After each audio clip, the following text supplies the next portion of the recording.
Hello and welcome to my channel once again. Today what we have with us is Undestroyed, a roguelike action role-playing game which is in early access, made by Dreamplay, which is a Korean company. This game is still fairly new since it just got into the early access a few days ago. It doesn't say much on the prologue, but basically the game sets in an era where the world is filled with machinery and there was a virus outbreak that causes most machines to go haywire, while those are still okay are hidden underground, and the MC is a battlebot that survived the aftermath and had been rebuilt.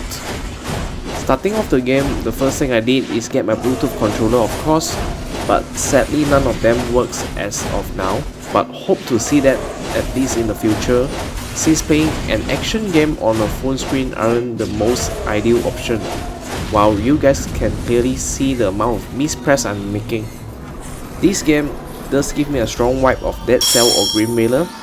The only difference is those are paid game while this is free. Yup, you heard me right, this is a free game, but definitely is a pay-to-play game. I will get to this later on. The mechanics, at least for the current game, is pretty simple. You got your jump and dash button and 2 attack button.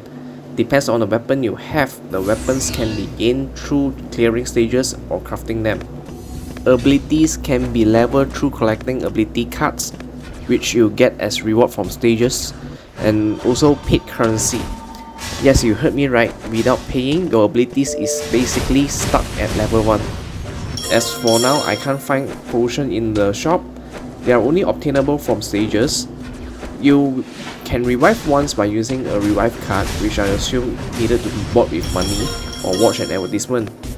You can get a permanent stat boost as you level up. There are 3 to choose from and usually are rated between B and C grade. I would strongly recommend you guys to watch an advertisement again for the sake of getting an S tier permanent stat boost. More characters can be unlocked and they are all locked behind a paid wall for an unreasonable amount of price. For your information, one character costs the entire game of Back 4 Blood, which is a PC game soon to be released. Now, the goods and bads. I mean, it's good that new ARPG is coming to the mobile platform, catering to the free players, and I'm pretty okay with how they implement advertisement into their game to compensate for the cost. But locking ability upgrade behind paywall is just not cool, and those characters just cost too much, honestly. I'm okay if they want to make it a paid game, but don't make a free game and fills it up with microtransaction, and some of it costs an absurd amount of cash.